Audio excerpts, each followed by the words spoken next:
नमस्कार, मैं शिवानी रतूड़ी आर्यभट्ट टाइम्स में आपका स्वागत करती हूँ।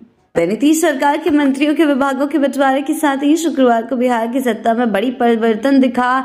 2005 के बाद से लगातार गृह विभाग मुख्यमंत्री नीतीश कुमार संभाल रहे थे, लेकिन ताजा दायित्व बंटवारे में यह अहम महकमा भाजपा विधायक दल के नेता और उप मुख्यमंत्री सम्राट चौधरी संभालेंगे।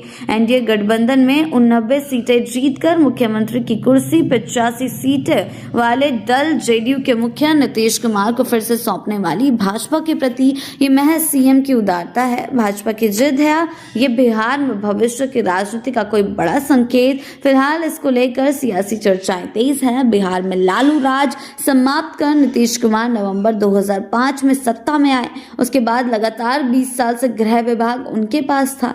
जो जंगल राज की बात इस चुनाव तक होती रही, नीतीश ने राज्य में कानून व्यवस्था स्थापित कर दहशत के उस दौर को समाप्त किया। अपराध पर नकेल कसी, फास्ट ट्रैक कोर्ट बनाए, पुलिस को खुली छूट दी, सख्त कानून व्यवस्था के जरिए वो अवधारणा बनी कि अपराधी चाहे कितना भी बड़ा क्यों ना हो, बच नहीं सकता। सुशासन का ऐसा माहौल बना कि नीतीश कुमार सुशासन बाबू ही कहलाने लगे। 2 दशक के दौरान कोई सांप्रदायिक दंगा नहीं हुआ। अब सरकार में नंबर 2 सम्राट चौधरी के सामने नीतीश कुमार द्वारा खींची गई लकीर को और बड़ा करने की चुनौती होगी। वैसे भाजपा खेमा पिछले कुछ समय से गृह विभाग की मांग कर रहा था, कुछ उसी तरह जैसे महाराष्ट्र में गठबंधन की सरकार में भी बीजेपी ने गृह अपने पास ही रखा था। कानून व्यवस्था को अपने पाले में लाकर भाजपा सरकार पर अपना दखल बढ़ाना चाहती है और ये उसकी भविष्य की रणनीति का भी हिस्सा है।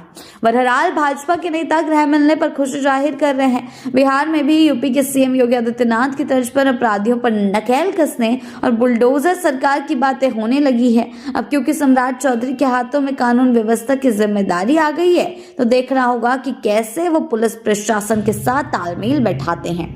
नीतीश सरकार में ये पहला जबकि बिहार के इतिहास में तीसरा मौका है जब गृह विभाग सीएम के पास नहीं होगा।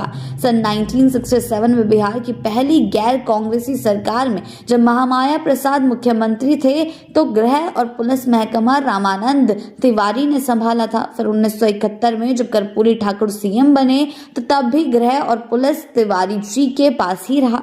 1974 में अब्दुल गफूर के मुख्यमंत्रित्व काल में राधानंदन झा गृह राज्य मंत्री थे।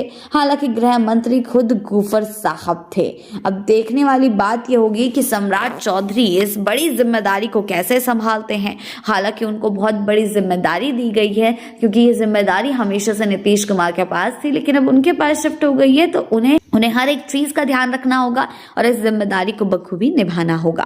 ऐसी ही अपडेट्स के लिए जुड़े रहें आर्यभट्ट टाइम्स के साथ ही चैनल को सब्सक्राइब करना ना भूलें और हमारी फेसबुक और वेबसाइट के साथ भी जरूर जुड़ें।